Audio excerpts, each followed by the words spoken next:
여러분 안녕하십니까? 최진봉의 보이는 라디오 플러스 릴레이로 제가 최고위원님들 모시고 얘기 나누고 있는데요.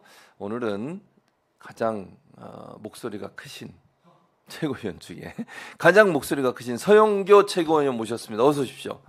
예, 안녕하십니까? 서영교입니다. 네, 반갑습니다. 네. 마이크가 필요 없으신 분이시잖아요. 어디를 가든. 일을 잘한다고 이야기를 하세요. 예. 그 쉽게 훅 들어와서 가장 목소리가 큰 게 아니라 여러분 제가 국회의원 300명 중에 법안 통과 1등이 누군지 맞아요. 아세요? 서영교. 서영교예요. 그러니까요. 그럼 그렇게 얘기를 하시고 그리고 시원하게 속을 시원하게. 긁어준다고 핵사이다 이런 정도는 얘기를 해야지.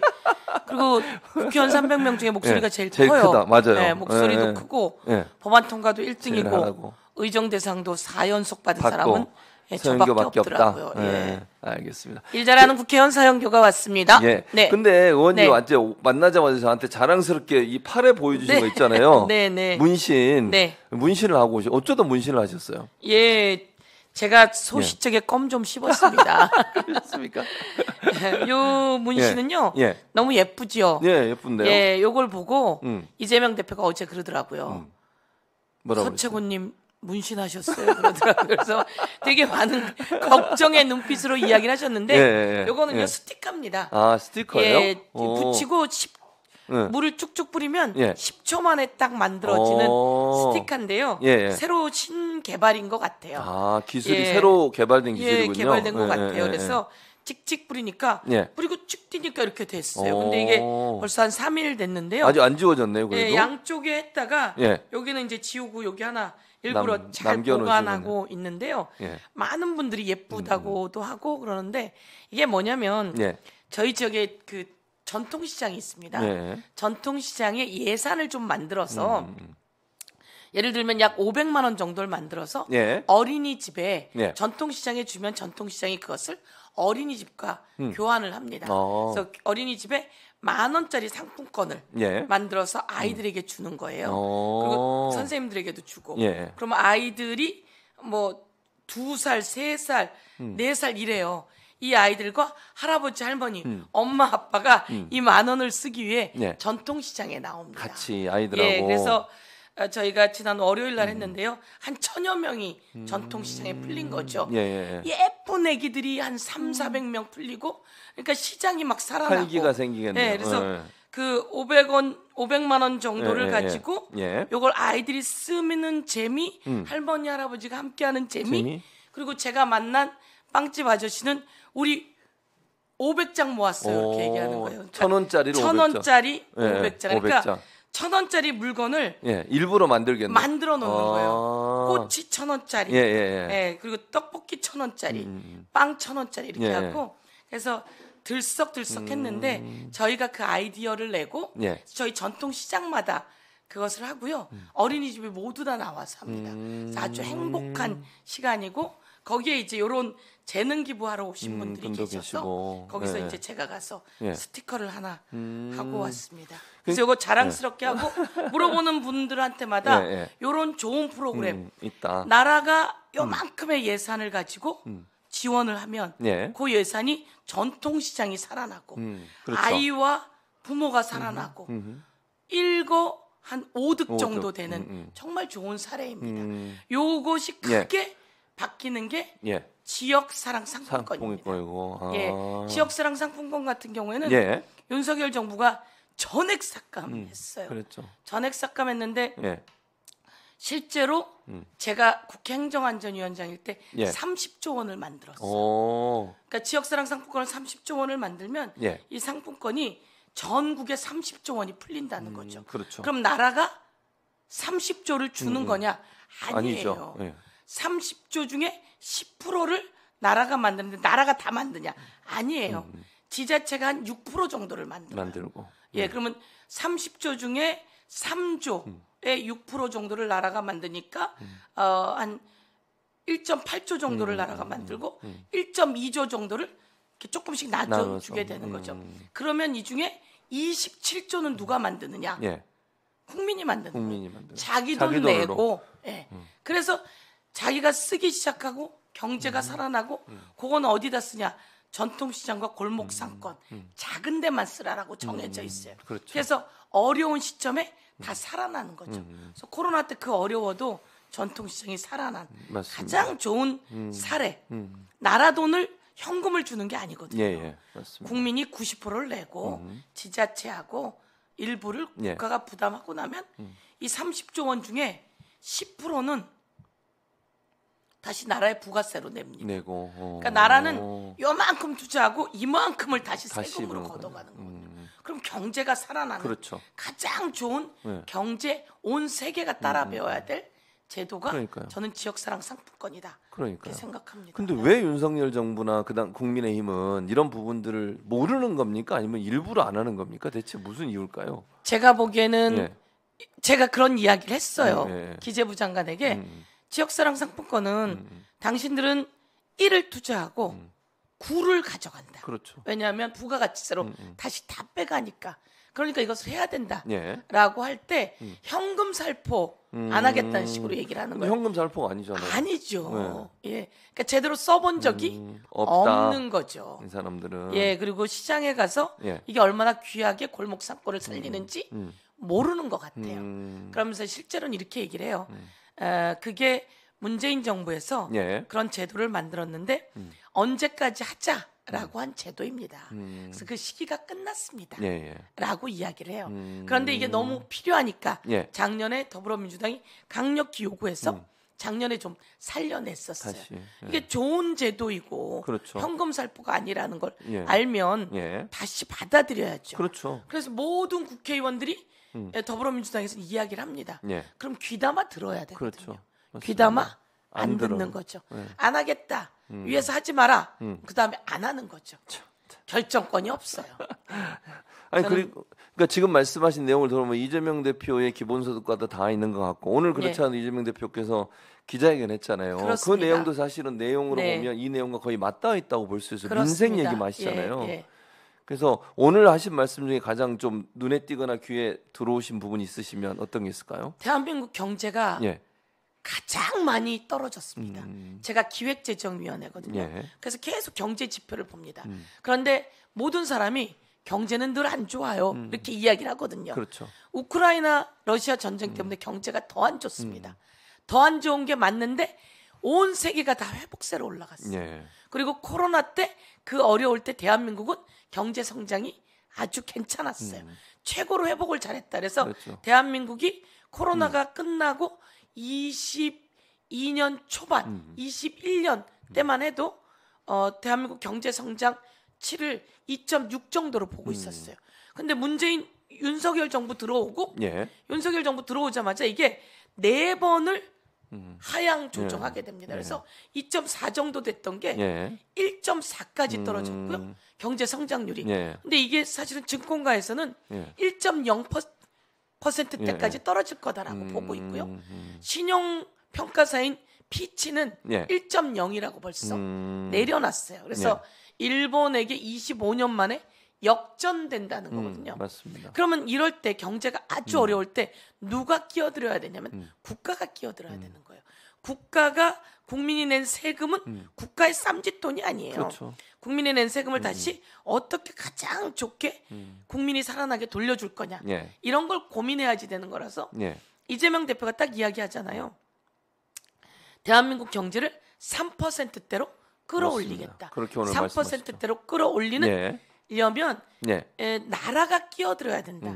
나라가 재정을 풀어줘야 된다. 그렇죠. 국민이 낸 세금이니까 국민에게 제대로 풀어줘야 되는데 풀어줄 때 어려울 때 무엇을 해야 되냐면 투자를 해야 된다. 투자를 해야 된다. 그 투자가 바로 연구 개발입니다. 삼성 같은 경우 지금 어렵습니다. 제가 삼성하고 연락을 해봤어요. 요즘 어떻게 극복하려고 그러느냐. 저희 극복해야 됩니다. 그런데 의원님 지금은 어려운 게 맞습니다. 근데 이럴 때 새로운 반도체, 새로운 소재를 개발해서 이 위기 국면이 지나고 나면 모두 다 그것을 쓰기를 기다리는 투자를 해야 됩니다. 그러면 우리가 3%대로 성장을 하게 만들어야 되는데 그러려면 R&D 투자를 제대로 해야지 돼요. 그래서 R&D 투자, SOC 투자 이것을 하기 위한 가장 올바른 투자 계획을 짜야 되는 거죠. 그런데 대통령이 경제회의인가 그래서 그렇게 얘기한 거 아니에요. 이거 뭐 거기에 이권 카르텔이 있어. 한마디 하니까 훅 깎아버렸거든요. 그렇죠. 네. 그래서 어려울 때일수록 제대로 된 연구 개발과 기반 투자를 해야 되고 그 다음에 이런 그 지역사랑 상품권, 그 다음에 청년 일자리, 예. 국민 일자리 만들어서 재정을 풀어주고 그렇죠. 지자체가 그것을 받아서 안 할 수 있게 풀어줘야지 된다. 그렇죠. 그래서 쌍끌이로 네. 그 계획을 만들었고 3%까지 끌어올리는 안을 만들었는데요. 네. 이재명 유능해 보이지 않습니까? 예, 그렇죠. 예, 이재명 대표가 기자회견 하는 것도 그렇지만 항상 해온 모습이 아주 유능하고 경기도지사일 때 대통령 후보가 괜히 된 게 아니고요. 경기도지사 때 그 광역자치도 평가를 하는데 1등을 합니다. 예. 맞습니다. 그러면서 그 역량이 평가되어 올라온 건데 그러니까. 제가 사실 기재위라서 예. 기획재정부 장관에게 물어봤어요. R&D 예산 5.2조. 예. 그러면 이권 카르텔이라 그러는데 뭘 깎았는지 가지고 오세요. 예. 라고 했는데 못 갖고 옵니다. 그러면서 하는 말이 문제 제기를 많이 하시니 저희도 한 번 더 살펴보겠습니다. 이렇게 얘기하는 거죠. 마음에 안 드는 거 다 깎은 거고요. 근데 깎을 땐 깎고 예. 자기네 예산은 확 늘어놓은 거예요. 그러니까요. 대통령실 예산 10% 늘렸죠. 그렇죠. 권력기관들. 예, 권력기관들 예산은 예. 1,000억 정도 더 예, 늘렸다 더 그러죠. 늘렸죠. 그리고 또 대통령 순방 예산은 예. 예비비까지 해가지고 다 예비비를 또, 예. 원래 본 예산이 249억인데 예. 예비비를 329억 썼잖아요. 거기다 브리핑 룸 예산이 예. 88억이 더 숨어 있었다 그러더라고요. 참 그러니까 예. 국민을 위한 정치를 하는 게 아니라 본인을 위한 정치를 한다 이렇게밖에 볼 수 없고 네. 아까 처음에 의원님이 말씀하신 그 실험이 예. 결국 이재명 대표가 말씀한 거 다 있다고 생각해요. 그렇습니다. 그 얘기잖아요. 네. 돈을 줘서 그 사람들이 쓰게 만들고 네. 뭐 그것도 국가 돈이 아니잖아요. 국가는 네. 또 세금 받아 다 충당하는 국민 거니까. 돈입니다. 예. 예. 근데 왜 이걸 안 하려고 하는지 도저히 좀 이해가 안 돼요. 그렇습니다. 그래서 예. 이재명 대표 얘기하면 무조건 안 하려고 하는 건지 그런 게 아닌지 모르겠어요. 이재명 대표 얘기하면 무조건 안 하는 거고요. 예, 예. 그다음에 현금성 살포 다 이렇게 이야기를 하는데 근데 사실이 아주 아니잖아요. 잘못된 거고요. 예, 예. 윤석열 대통령 되자마자 예. 60조 원 풀었잖아요. 그랬었죠. 그래서 기재부나 이 정부가 눈치를 보는 경향이 있습니다. 그러면서 이야기를 하는 게 뭐냐면 지금 이 정부의 가장 문제가 재정 건전성이라고 하는 얘기를 그렇게 합니다. 얘기를 하죠. 그 얘기를 들으면 예. 마치 그럴싸해 보여요. 그렇죠. 근데 보이게. 중요한 건 경제 건전성이 중요하다는 겁니다. 경제를 다 죽이면서 그렇죠. 재정을 안 푸는 건 그건 아니죠. 국가의 역할이 아닌 거죠. 그렇습니다. 경제를 살리는 경제 건전성이 중요하지 재정 건전성을 외칠 게 아니라 재정은 건전하게 하면서 예. 경제를 살려내기 위한 방안을 찾아야 되는데 맞습니다. 이 쥐고 틀어지고 있으면서 영빈관 작년엔 짓겠다고 한 거 아니에요. 그랬었죠. 맞아요. 예. 결국 그런데다 무산됐죠. 돈을 훅 쓰겠다고 하는 거잖아요. 그러니까요. 예. 정말 납득이 안 되는 주장이라는 생각이 들고 그러고 나니까 이제 국민의힘도 납득 안 되는 얘기를 갑자기 툭 던져놨어요. 네, 네. 김포시를 서울로 네, 네. 편입을 시키겠다 이런 얘기를 던져놨는데 뭐 지금 보니까 신난 것 같아요. 제가 느낌이에요. 이거는 네, 국민의힘 네. 신이 나가지고 네. 야 이거 잘했다. 이걸로 그냥 이번 총선 어떻게 판 뒤집어 보자. 이런 생각을 갖고 있는 것 같은데 의원님 보실 때 국민의힘의 속내 무슨 속셈이 뭘까요? 왜 이걸 갑자기 던졌을까요? 국민의힘 같은 경우에는 지금 확실히 밀리고 있잖아요. 예. 서울 같은 경우에 완전히 지지율이 25% 정도로 뚝 떨어졌다고 대통령 지지율이 뚝 떨어졌다 그러고 여론조사도 안 좋게 나오고 강서구에서 뒤었어요. 그랬었죠. 강서구에서 뒤었는데 예, 예. 김포의 이야기를 가지면서 이야기하니까 사실은 김포 시민들은 서울로 가면 좋겠다라는 생각도 하고요. 그러나 이것이 그렇지 않아, 쉽지 않아라는 얘기도 하고 서울만 발전하면 되겠어? 경기도, 김포도 같이 발전해야 돼. 이런 거죠. 네. 그러니까 서울도 발전시키고 경기도도 발전시키는 것이 같이 해야 될 우리의 일이에요. 그렇죠. 그런데 김포에서는 제일 고민 덩어리가 뭐냐면 예. 아주 인구도 많아졌고요. 학교도 부족하고요. 특히 말하는 그 골드라인하고 한 예, 김포 경전철이라고 예, 하나요? 맞습니다. 이 철도 자체, 김포 예, 예. 철도 자체가 너무 힘들어요. 교통난이 힘들죠. 그럼 이거부터 해결을 해야지. 그렇죠. 맞습니다. 이거를 해결해 달라고 목소리 높여 이야기하고 있는데 이 해결은 거들떠도 안 보고 쳐다도 안 보다가 네. 아 이거를 던지면 반반 정도 되겠지라고 총선 전략용으로 던졌는데 예. 대한민국 국민이 모두 다 생각하거든요. 지역 균형 발전, 저 밑에 지방, 그래서 세종시를 중심으로 전체가 같이 발전하자 그렇죠. 이렇게 이야기해 놓은 상태에서 몇 가지를 총선용으로 던졌는데 예를 들면 네이버 같은 경우에 그 기사가 나오면 댓글이 다 욕이라고 합니다. 그러니까 사실은 네이버는 약간 보수적이다 이렇게도 얘기를 해요. 뭐 그렇게 보이죠. 그런데 그들의 주장이 띄어져 있으면 지금 이들은 총선용으로 훅 던지고 많은 대책 없는 이것이다라고 하는 걸 국민은 보고 있는 거죠. 근데 이제 자기네가 듣는 사람은 서울로 오는 걸 원할 거야라고 생각하고 던져놓고 있는데 그렇게 볼 게 아니라 여당이라면 저기 전남은 어떻게 있는지 그렇죠. 광주는 그리고 저기 대구 경북 어렵다고 맞습니다. 얘기하는데 부울경은 어떻게 할 건지 그래서 실제로 이제 저희 당에서는 5국 3특 체제 그래서 부울경 메가시티 광주 전남 메가시티 그리고 대구 경북 메가시티 충청권 메가시티 그리고 수도권 이렇게 쭉 그림을 그려놓고 3특 제주특별자치도 전북특별자치도 세종특별자치도 그리고 또 강원특별자치도 이렇게 좀 만들면서 전체를 어떻게 만들어서 하나 이 작은 땅덩어리를 균형 있게 발전시킬 것인가 이 고민을 하고 이 그림 속에서 이야기를 해야지 되는 거죠. 그런데 그런 생각이 전혀 없으니 무능한 사람들이 되는 거죠. 그래서 김포의 그 교통 어려운 난을 어떻게 해결할 것인가 그것부터 해결해 가면서 전체를 어떻게 발전시키고 경기도를 또 어떻게 발전시키고 수도권과 어떻게 융화시킬 것인가 이렇게 봐야지 된다고 생각합니다. 그러니까 말씀하신 것처럼 사실은 선거 전략이라고 볼 수밖에 없는 게 지금 뭐 여러 가지 윤석열 정부가 코너에 몰려 있잖아요. 이태원 참사 문제도 그렇죠. 최상병 순직 관련 문제도 그렇죠. 양평 고속도로 문제도 그렇죠.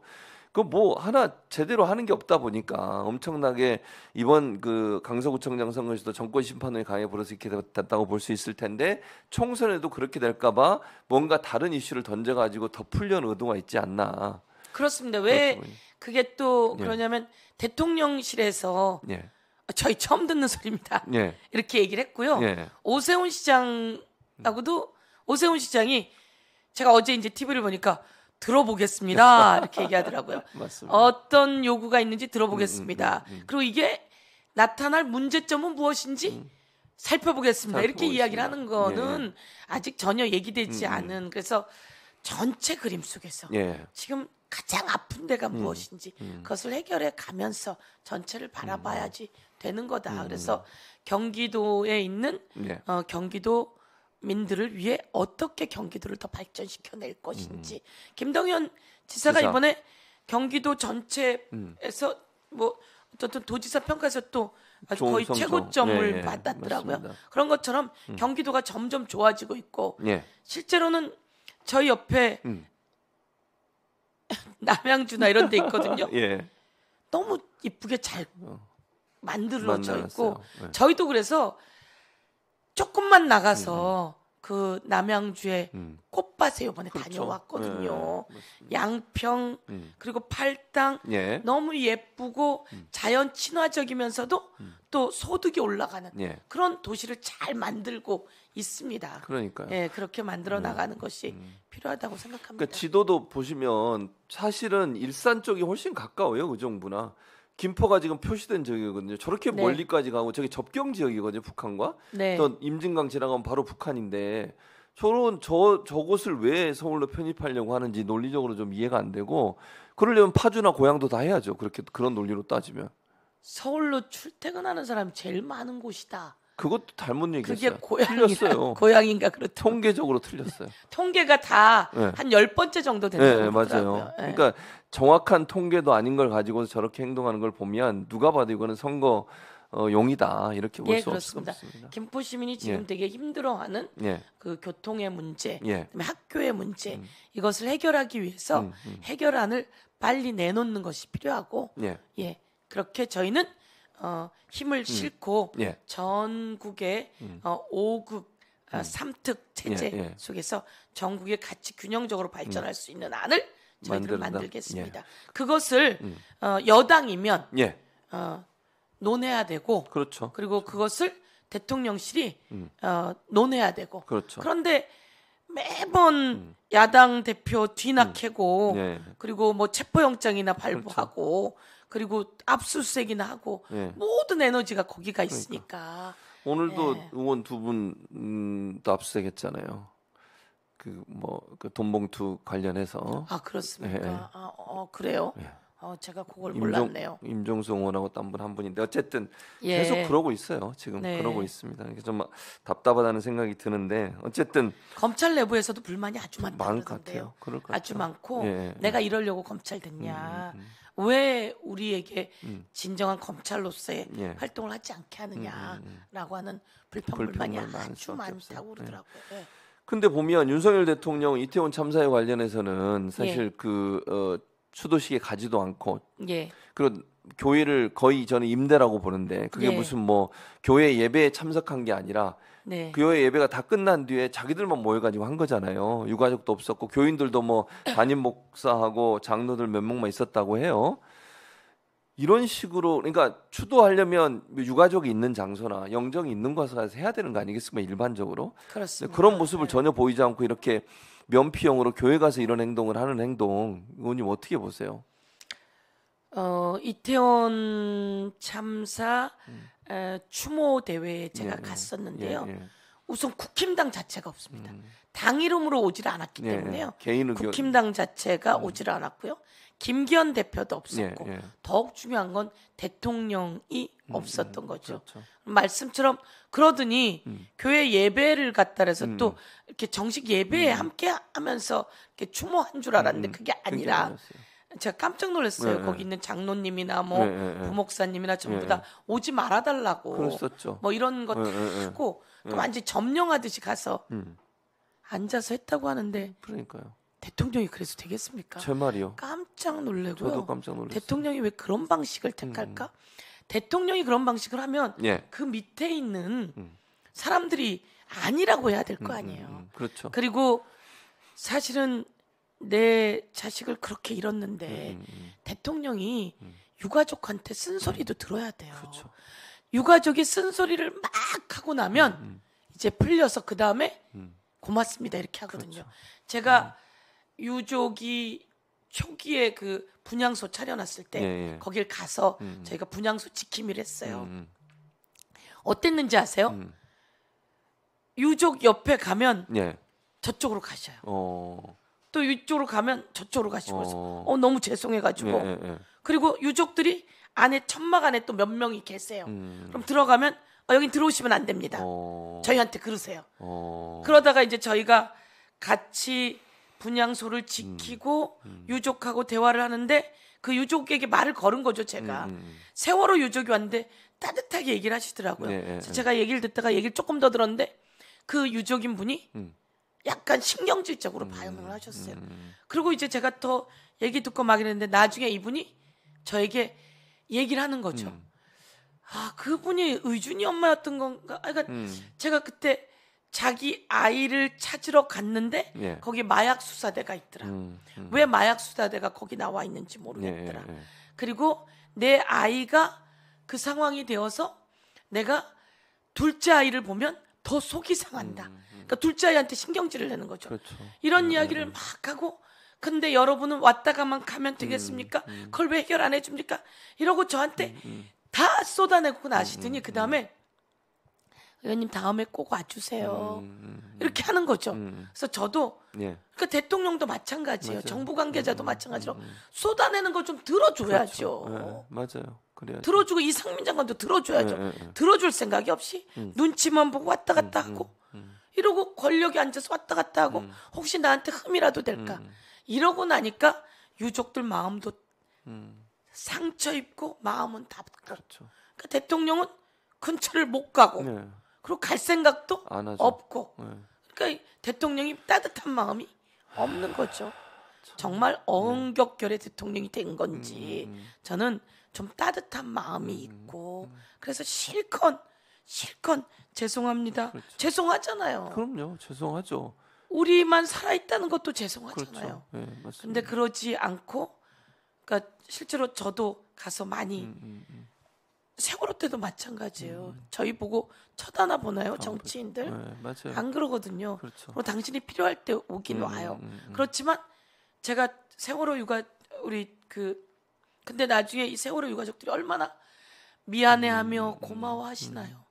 제가 이태원 참사 유가족이 국회에서 토론회를 한번 하셨어요. 그래서 저희 보고 좀 도와달라라고 얘기를 하시는데 제가 가서 토론회에 이제 앉아 있었어요. 그때 아주 초기예요. 근데 유가족이 있지만 막 우시기만 해서 끝나고 난 다음에 나가시는데 제가 그랬어요. 잠깐 말씀 좀 해도 되냐 그랬더니 예 말씀하세요 그러더라고요. 여기까지 오셨는데 그때 추웠거든요. 저희 방에 가서 차 한잔 하고 가실까요? 그랬더니 그래도 돼요 그러더라고요. 그래서 그러시자고. 그래서 괜찮으시면 따뜻한 차 다 같이 좀 가서 드실까요? 그런데 저도 되게 조심스럽게 말씀드렸죠. 근데 한 15분 같이 올라가셨어요. 그러면서 하시는 말씀이 의원님 가슴이 너무 아픈데 그래도 우리 애들 덕에 이렇게 국회의원님 방에 와서 차도 마시는군요. 처음엔 저 잘 안 쳐다보시죠. 근데 저희가 가야 그분들도 위로를 받고 마음이 열리고 그렇게 되는 거군요. 그렇습니다. 그런 일을 정부 관계자가 해야 합니다. 대통령 거저합니까? 그러니까요. 월급은 거저받습니까? 높은 자리는 거저옵니까?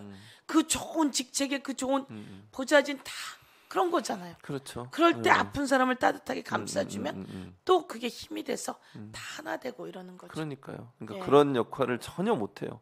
그러니까 자기 그냥 제가 볼 때는 교회 거기 빌려서 한 것도 면피하려고 한 것 같아요. 절대 안 되죠. 국민한테 사과해야 된다고 당연하죠. 생각합니다. 있을 수 없는 일. 저기 보세요. 다 김기현, 뭐 추경호, 이상민 다 자기 보좌진들, 국민의힘 의원들 앉혀놓고 뭘 하고 있는지 모르겠어요, 대체. 그리고 또 저 사진을 찍어서 냈을 거 아니에요. 그러니까요. 우리 이렇게 한다고. 정말 답답하다는 생각이 듭니다. 근데 이제 국민의힘이 또 이제 뭐 이런 일도 있습니다만 인요한 위원장 되고 나서 여러 가지 구설수가 많이 올라왔는데 낙동강 하류 얘기 들으셨죠 그때? 낙동강 하류 쪽에 있는 분들은 다 서울로 가야 된다. 그랬더니 또 그분들이 피바다 된다. 무슨 북한인 줄 알았어요. 피바다 된다는 얘기를 해서. 그래서 의원님 어떻게 보세요? 이게 이제 인요한 위원장 이런 말을 툭 던진 게 첫째로는 대통령과 교감이 있는 거냐가 궁금하고 두 번째는 이 피바다 발언까지 나온다고 하면 만약에 낙동강 쪽, 그러니까 이 PK 쪽에서 이제 다선 의원들 소위 이분들을 만약 다른 곳으로 3선 이상이라고 다른 곳으로 뺐을 때 이분들이 반발하고 혹시나 또 당을 나오지 않을까 이런 생각도 드는데 어떻게 보세요 전망을?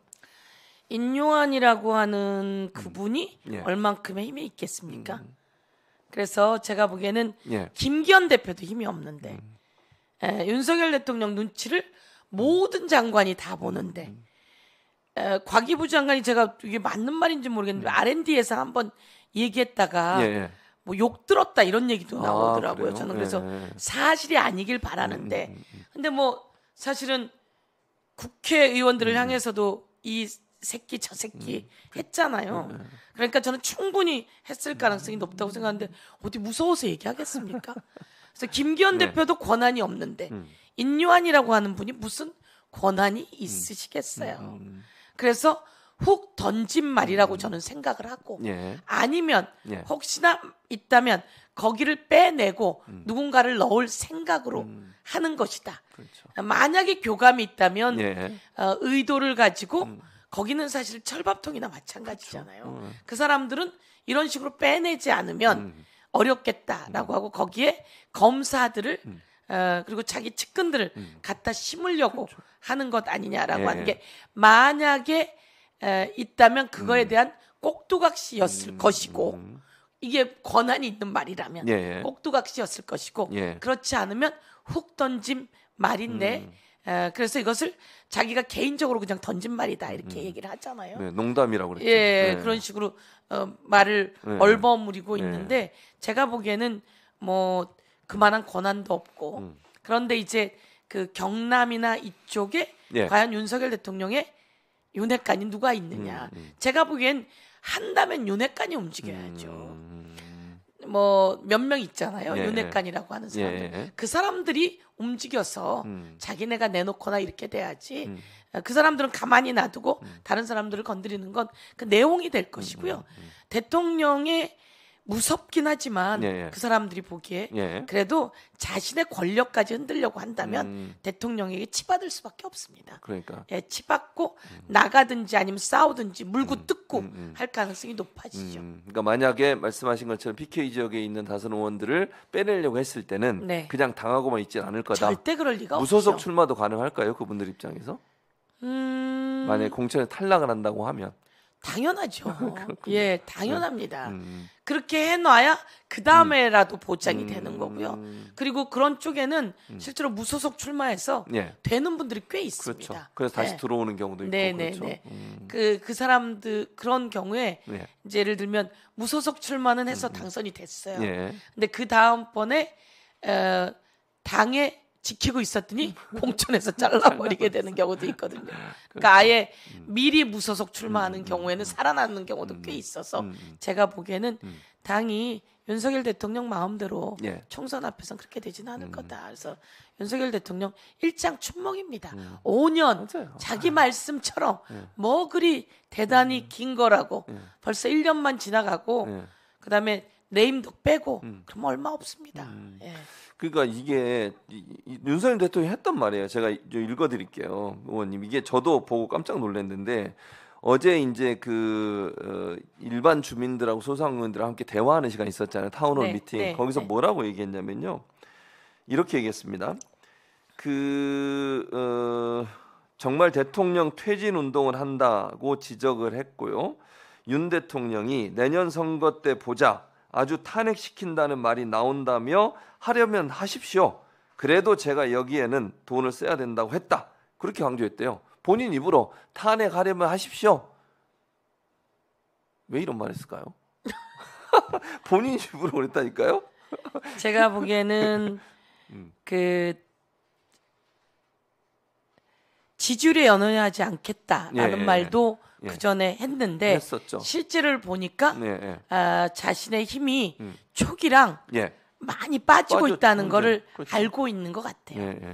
그리고 거기서 그 말할 장소가 아니잖아요. 그런 얘기 소상공인들을 위한 거면 소상공인들을 위한 일을 하면 되는 것이지. 그리고 거기에 어루만져주고 그에 대한 예산을 좀 만들고 이러면 되는 거지. 그게 탄핵과 무슨 상관이 있겠어요. 근데 머릿속을 맴돌고 있는 거죠. 그 말이. 그리고 자기 긴장되고 있고 그리고 문제가 많이 생겼잖아요. 우선 김건희 주가 조작 특검이 진행될 것이고 맞습니다. 그리고 또 50억 클럽 특검에서 사실 김만배 씨 누나가 윤석열 대통령 아버지의 집을 샀다는 것은 꼭 무엇이 있어도 있는 거거든요. 그렇죠. 무엇이 있어도 있는 건데 그 특검이 남아서 기다리고 있고요. 그다음에 윤석열 대통령의 처남이 이제 기소되어 있고요. 그리고 또 장모의 재판과 또 여러 가지 문제점들이 있고요. 대통령도 선거법이나 여러 가지 걸려 있는 것들이 꽤 많이 있습니다. 이런 것들이 조금 지나면 다 진행이 나갈 것이기 때문에 이거에 대한 긴장을 안 할 수가 없겠죠. 걱정과 우려. 걱정도 있고 그리고 사실은 뭐 그런 말 안 해도 충분히 자기 얘기를 할 수 있는데 하는 것은 머릿속을 맴돌고 있는 거 아닌가. 늘 항상 걱정이 태산 같은 것 아닐까 생각이 드네요. 알겠습니다. 그러면 이제 민주당 얘기를 좀 해봐야겠는데 총선 기획단 어제 출범을 했습니다. 근데 솔직히 이제 그냥 한 가지 얘기를 전해드린 거예요. 그러니까 최고 의원이시니까 솔직히 얘기하면 제 주변에 있는 사람들이나 또 어떤 사람들이 어떤 우려를 하냐면 이제 단장에 대한 우려가 있어요. 단장이요. 사무총장이 좀 단장을 하고 계시잖아요. 그러니까 이 결정 과정에 왜 조정식 사무총장이 단장을 하시느냐. 이 부분을 원내에서 뛰는 분들이나 이런 분들이 그런 우려와 걱정을 좀 하시더라고요. 원내에서 뛰는 분들이요? 왜 걱정을 하지? 모르겠어요. 우선 한 가지는요. 총선 기획단입니다. 그러니까 공천관리위원회가 아니에요. 그렇죠. 그건 다른 공관위가 거죠. 아니에요. 그러니까 공천과 직접적 연관이 없는 거죠. 그렇습니다. 공천과 연관이 없고요. 공천관리위원회는 사무총장이 위원장을 하지는 거죠. 않습니다. 보통 사무총장이 간사 역할을 맡고 있고요. 총선기획단은 사무총장이 아마 당연직일 거예요. 단장이. 총선기획단은 총선을 어떤 기조를 잡고 어떤 전략과 어떤 전술로 가겠습니다. 여성을 몇 프로로 하고 청년은 몇 프로로 하고 지금 우리는 경제 살리기를 최우선으로 하며 그 국민에게 목소리를 들어서 무엇을 우리 총선기획단의 공약으로 좀 삼을 건지 정책 공약은 어떻게 만들고 이런 걸 지휘하는 곳이 총선기획단인데 이제 사람들이 처음 이제 총선기획단을 띄우니까 이게 이제 공천하나 자르나 이렇게 생각하는 것 같아요. 그래서 총선기획단은 당연직이 사무총장이다. 당연직 단장에다가 예를 들면 전략기획위원장, 민주연구원 원장 이런 8명 가량이 당연직으로 들어가 있군요. 당연직이고 거기에 또 이제 외부의 목소리 조금 더 신선한 목소리를 듣기 위해서 외부 인사를 좀 넣는 건데 그걸 가지고 이제 다른 데선 얘기 안 하거든요. 그러니까 아무래도 이제 출마 생각 있는 분들은 약간 그렇습니다. 조금 우려가 이건 있는 것 같아요. 총선기획단이라서 출마 생각 있는 분들은 뭐 현장에서 더불어민주당의 총선은 경선입니다. 경선이 원칙입니다. 경선이 원칙이죠. 경선 준비를 잘 하시고 그다음에 중요한 건 자기를 돌아봐야 됩니다. 내가 얼마나 잘 살아왔나 그리고 또 얼마나 좋은 일을 앞으로 잘할 수 있는가 이걸 이제 지역 주민과 당원들이 평가하는 거거든요. 당원은 일 잘하는 사람 그리고 일 잘할 사람을 평가하기 때문에 그 모습을 바라보면 되는 거지. 당부터 흔들라고 그러면 제가 보기엔 자격이 약간 흔들리는 것 같고요. 총선기획단이니까 크게 뭐 그런 것보다는 우위를 점하는 정책 부분, 뭐 정책, 뭐 그다음에 영입은 어떤 방향으로 할 거야. 근데 영입인재위원회는 또 따로 있습니다. 맞습니다. 그리고 공천기획단 뭐 이것도 따로 있고요. 공천관리위원회도 따로 있고요. 그러니까 큰 그림의 어떤 이제 총선 준비를 할 거냐 이거 총선 방향을 만드는 거고요. 그다음에 이제 공천 룰도 벌써 다 정해져 있습니다. 그렇죠. 시스템 공천하는 거잖아요. 시스템 공천 다 정해져 있습니다. 알겠습니다. 그리고 뭐 친명 총선기획단 뭐 이렇게 얘기하는데 일부에서 그렇게 비판하는 사람들 친명 아닌 사람이 대다수입니다. 그러니까요. 제가 봐도 그런 것 같은데. 친민주당이라고 보시면 될 것 같고요. 그리고 이제 전략기획위원장이나 민주연구원 원장이나 이런 분들 다 친명이라기보다는 당을 위해서 열심히 일하고. 맞아요. 그리고 저도 사실은 뭐 친명이라기보다는 당을 위해 열심히 일하는데. 친명입니다. 이재명 대표가 치우치지를 않게 제가 보기에는 최고위원으로서 제가 딱 중간인데 제가 보기에도 답답할 정도로 의견 수렴을 진짜 많이 해요. 맞아요.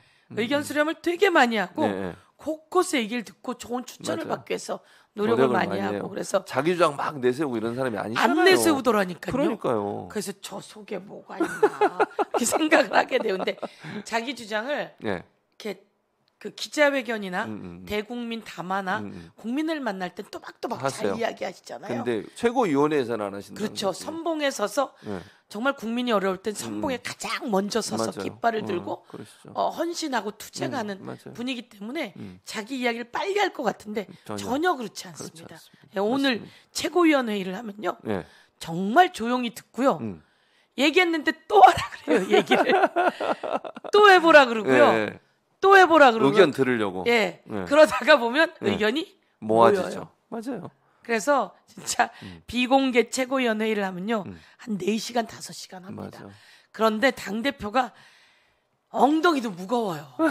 진득하게 가장 진득하게. 그러니까. 그래서 다른 주장을 막 했다가 서로 얘기를 충분히 하고 나면 의견이 하나로 모이는. 사실은 제가 아까 모임 탄핵 얘기 나왔다는 그 모임에서도요 불만이 먼저 와서 참석한 사람이 대통령이 제일 말을 많이 한대요. 이게 뭡니까? 어느 칼럼에서 언론사 칼럼에서 대통령 59분 발언한다고. 그러니까 좀 과장된 표현이 1시간에 의하면 59분 대통령이 발언한다. 조선일보 칼럼이 뭐 그랬던 것 같아요. 어디. 네네. 근데 이제 조선일보 칼럼. 약간 과장됐다 하더라도 말을 많이 한다는 거잖아요. 근데 지금 최고위원님 말씀처럼 이재명 대표는 전혀 반대잖아요. 경청하고 끝까지 듣고 그리고 의견 수렴하고 이게 정상 아닙니까? 지도자로서? 이재명 대표가 진짜 그래요. 그래서 예. 사실은 중간에 한번 당직을 중간에 개편을 합니다. 그래서 이제 조금 이재명 대표 친명 말고 다른 사람으로 좀 채워라. 그래서 들어온 분들이 예를 들면 수석 대변인, 예. 전략기획위원장, 예. 민주연구원 원장, 예. 그다음에 부총장 뭐 이런 분들이에요. 그렇죠. 다. 그런데 이분들과 회의를 가장 진지하게 하시고 이분들이 주로 주도한 내용을 가지고 진행이 되게끔 그렇게 하시고 예. 또 제가 이제 이번에 뭐 가결 부결 때문에 국회의원들 만나서 다 제가 설득을 많이 했어요. 그러다 보니까 다 이재명 대표랑 뒤로 다 소통을 하고 있더라고요. 하고 있었어요? 네, 다 소통을 하고 있고 근데 아니 그 바쁜 와중에 언제 저렇게 할까라고 하고 저희들이 같이 있으면 예. 이재명 대표에게 예. 이렇게 보내오는 문자나 이런 것들을 가지고 저희들에게 이야기를 해요. 그 이런 이야기가 있는데 한번 살펴봐 주십시오. 사람들은 이렇게 이야기하는데 이걸 한번 봐주십시오. 이렇게 얘기하더라고요. 그래서 제가 예. 진정한 리더가 아닌가 이런 생각이 들어요. 어제는 같이 오찬을 좀 하고 예. 나오는데 예. 다리가 약간 휘청거리더라고요. 그래서 아직도 몸이 아직 회복이 안 예, 그래서 어제도 죽을 드셨고 죽을 또 다 드시지도 못하더라고요. 그래서 제가 저런 와중에 어제 최고위원 회의하고 또 경제 토론회를 했어요. 거기 예. 나가서 또 패널로 나가고 하는 거예요. 그러니까 몸도 많이 생각하고 그래야 되는데 그리고 또 오늘 기자회견도 하고 하셨죠. 예, 맞아요. 근데 기자회견 내용도 아주 좋고 어제도 경제 토론회를 하는데 아주 좋았습니다. 예. 그래서 이재명이란 사람이 했으면 경제가 이렇지는 않을 텐데 그렇죠. 이 경제가 망가지는 것으로 국민이 힘들거든요. 예. 아예 그 더 이상 돈도 빌릴 수 없어서 아예 손을 떼는 사람이 450만? 더 이상 이제 빌릴 수 없는 상태까지 빌릴 수도 없어서 더 이상 뭘 할 수도 없는 그 채무 관련한 게 쭉 있는데 정말 가슴 아픈 그러니까 이렇게 얘기해요. 기획재정부 장관은 문재인 정부 때 가계부채가 많았습니다. 이렇게 얘기를 하거든요. 근데 문재인 정부 때는 실제로는 이자가 1%, 2%대였어요. 이율이 되게 낮을 때예요. 그러니까 그때는 맞아요. 약간 돈을 가지고 이것으로 경제를 살리는 일들을 하는가 하면 지금은 갑자기 금리가 확 올라버리니까 그랬었죠. 아주 어려운 상황이거든요. 그래서 이분들을 좀 이자도 탕감해 줄 수 있는 방안들을 내놓는 게 정부가 해야 될 그렇죠. 일인 거죠. 그러니까, 근데 정부가 현금 살포 안 합니다. 이렇게 얘기를 하는 거예요. 그러면 제가 얘기를 들으세요. 얘기를 듣고 방안을 찾으세요. 당장 오늘 답을 하지 않더라도 내가 보니까 장관들에겐 결정권이 없나 봅니다. 대통령하고 가서 얘기하세요. 그리고 가지고 오세요. 그러고 났더니 그나마 코로나 때 그 재난지원금을 받은 분들 중에 적용이 안 되는 분들 걸 환수하겠다 이랬었는데 그 환수를 하지 않겠다. 그렇게 발표했죠. 라고 이제 사실 저희가 그 얘기를 계속했는데 거기선 답변을 못해요. 좀 지나고 나서 그런 얘기가 좀 나오게 된 거죠. 이재명 대표도 거기에는 또 잘했다고 해줬어요. 잘했다. 그럼요. 저희가 계속 주장한 내용이거든요. 그렇게 해야 됩니다. 국민을 위해서는. 참 비교되는 두 사람이다. 이재명 대표, 윤석열 대통령 그런 생각이 들고 아무래도 이제 또 그 이제 시간이 한 5분 정도 남았는데 그 시청자분들이 관심 있는 부분이 한동훈 장관과 이동관 방통위원장 탄핵 이 얘기가 사실은 궁금하거든요. 혹시 민주당 내에서 이제 최고위원이시니까 그런 얘기들이 어느 정도 좀 얘기가 되고 있는 건지 아니면 조금 시간을 두고 이걸 하려고 하는 건지 궁금한데 어느 정도 뭐 얘기가 있습니까? 실제로 이제 그 한동훈 장관 같은 경우에는 인사 검증 실패? 그 인사 검증 단이었나요? 그렇죠. 그걸 꾸리는 것 자체가 법률 위반이었습니다. 그렇죠. 인사혁신처에서 하는 거를. 인사혁신처에서 하는 것을 그루리로 가져왔고 그리고 또 이 자체는 대통령실에서 하는 거거든요. 맞습니다. 대통령이 인사를 임명하기 위해서 대통령의 인사 임명을 도와주는 인사검증단은 대통령실의 민정수석실이 그 일을 하게 된 거죠. 그렇습니다. 그런데 민정수석실 그건 대통령실이기 때문에 민정수석실이 하는 것은 위법이 아닙니다. 위헌 위법이 아닌데 예. 이 법이 그렇게 되어 있음에도 불구하고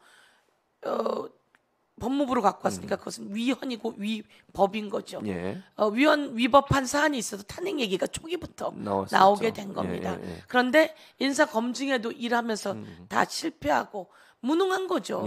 무능하고 위에서 하는 것을 그냥 뒷받침만 해주는 형태인 건지 그래서 무능하고 그 외에도 여러 가지 법무부 장관으로서 지켜야 될 중립의 의무라든지 이런 것들을 다 위반하고 또 뭐 그 이재명 대표 관련해서도 피해 사실 공표를 그냥 대놓고 한다든지 여러 가지 사유가 있어서 충분히 그 대상이 되기 때문에 계속 검토해 오고 있고요. 그다음에 국민의 요구도 많고 그래서 그것은 검토되고 있다고 말씀드리고요.